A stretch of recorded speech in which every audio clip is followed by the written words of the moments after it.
Hello, my name is Olivier. This is Carlos. We're going to talk a bit about our exhibition called DINN Commotion. It's an exhibition, it's our first showcase. We wanted to highlight a lot of works that merge primitive humanistic feelings and modern technology. So we wanted to present it in a way that doesn't only portray uses of technology, doesn't only portray an industry, but we wanted really to dive into, okay, what does it mean? For example, our data is being used, or how can material and objects reconnect with ourselves? So the most of these works, there are going to be 7 works from 6 different artists, including international work and Dutch work. Mm-hmm. And these will all take their own perspective in this relation between technology and like the human aspect. And we hope that this showcase is more or less like a reflection of those 2 different worlds. And indeed, can we see the connections? Can we use technology for ourselves and to better ourselves? And if you want to join these reflections, then we kindly invite you to come over to here in Eindhoven, T56, in the neighborhood of Vaartbroek. We will be open for a walk-by exhibition, and we hope you enjoy this exhibition for yourself as well. So we really wanted to create a kind of accessibility of art pieces. Like some museums and galleries, they have very too much abstraction, or too much like people feel discouraged to look at works. But we thought if we really make all the works about essential human things that everyone can relate to, then it's very easy to approach with. So a lot of the artworks there are based on interaction. So when you enter the space or when you walk by, you can actually talk with the pieces. Goedendag, die cybertijn. Door het verstilde leven voelt die tot glimlach van de kijk, al jong en schoon begroet. Interact with the pieces instead of just being expected to look at it or have some intellectual reflection that maybe is not for everyone. And that way, like, the pieces are open for your own take on it, and I think that's something very important to find, to make sure people can just experience it for themselves and have an experience instead of just having a few minutes with the work that they stare at. So we really do believe that interaction, certainly with these topics, is something that will highlight this exhibition. Yeah, and I like to think that some of the subjects the works approach, they are kind of essential to question nowadays, like what are structures in society that we might all believe in now that is reality, but we see that many people are feeling depressed, many people feel disconnected with who they are themselves or where technology is going. And so these works present a vision that, okay, but the data is for ourselves, or the human technology is for ourselves. So how can we utilize it in a way that actually makes sense in our lives, that enriches our experiences, that maybe for fun, maybe for finding happiness. And there's so many possibilities in it, and we're not saying that we know the answers, but we think that if people just openly experimented with it in an artistic way, in a design way, doesn't matter which medium you choose, it could be a very positive movement.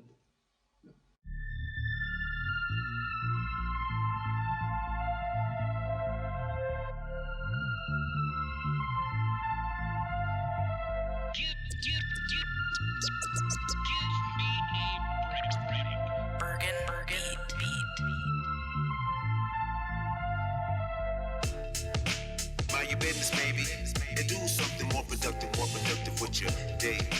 Mind your business, maybe. Mind your business, mind your business. Mind your business, baby, and do something more productive with your day. Whoa, another perspective. Hold up, that's right, another perspective. Mind your business, baby, and do something more productive with your day. Mind your business, maybe. So when we started working at the T56 with our studio space, we started with this project.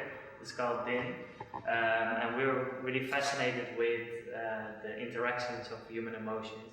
So what happens when I say something to you or to you, and I think I'm very happy or very angry, and you perceive it a different way, and in that case we have like conflicts of interest in how we see our own emotions.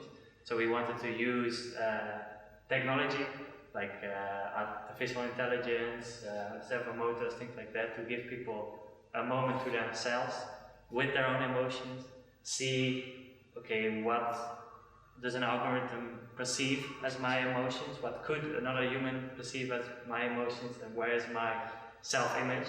Then, these masks, the physical mirror of emotion. Yeah, and it started from this fascination indeed of how can we also put technology in such a human frame. Yeah. And these technologies are not unknown. There are already indeed AI and technologies out there that can track your emotions, so we thought, how would it feel for people to have a positive experience with emotion tracking and emotional intelligence? So this is just a very personal work that works on yourself. It's a mirror of how you talk to these masks. So it's a little one-on-one, soft, intimate experience with this technology, and we really like to focus on that. We don't know me, man. Or I can be happy too. And this one is happy, and this one is anger. Yeah. And you got more. Yeah, we got fear and sadness. And sadness. Yeah. And that's one of the basic emotions that people got. Yeah. The most, like all the other emotions, they are subgroups. But listen, guys, the first time I saw this in the video, I really was like, whoa, this is really unique, you know? Yeah. I saw him singing and he was reflecting, I was like, what? Yeah, it's something different. It's something that you don't see every day. I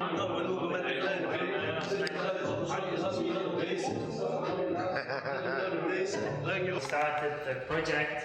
I started researching like what are people's perspective on emotions, like what are the archetypes. So if I tell you you are looking angry, you're looking sad, how do you perceive a person that looks that way? So we discovered that there are very either manly or female or bodily assumptions people have with emotions. So we form mental images of an emotion in our head. And if we can confront ourselves with our assumptions, with what we see, it could really work well. And at the same time, we just want people to have like a interesting interaction with modern technology, with art. You can also play with them a bit, talk with them, see whatever you want of yourself in there maybe. And so we wanted to put it out there in a very open way. So we are now in the street. So anybody, doesn't matter who you are, can just walk by and the microphone will pick it up. And so they will have a conversation with them in any way anyway. So however they see, maybe you will be on your way to the supermarket and suddenly there's like these 3 sculptures talking with you. Maybe you had a bad day and then you have like a funny interaction for yourself. Yeah.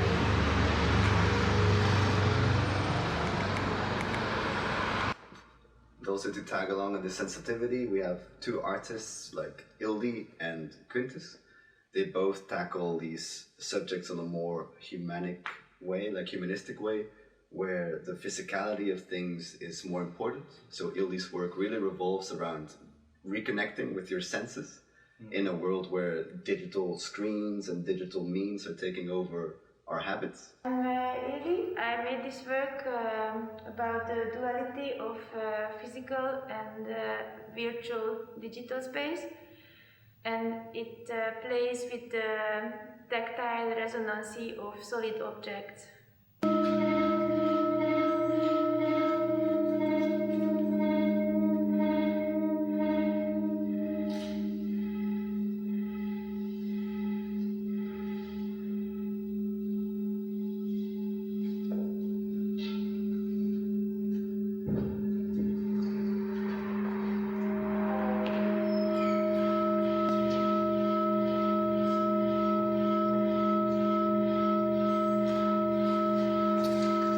Quintus just actually playing up jokes about how we need such big structures and how we need such big technology to move just pixels on our screens. So he kind of like absurdistically views technology and just portrays it as it is. So like, why do we have a PC? Is it a tool? Is it something that's taking over? Or is it nothing else than back in the days when we had spears made out of stone? Like, what kind of relations are there?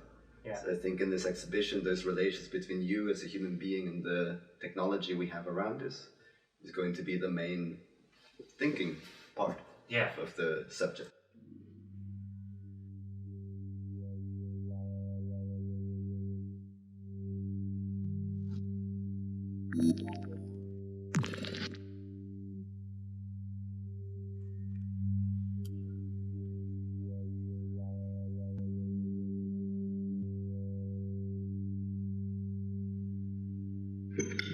And also on this notion of absurdism, we wanted to do an experiment where we interviewed all the artists in a VR program where they could choose their own avatars and it would be in a very absurd, strange world.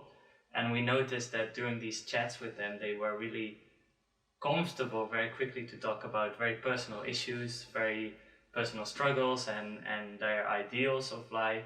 So we're also very excited to share those interviews with you guys. We'll have like a QR code when you walk by, you can scan them and you can listen to those as well.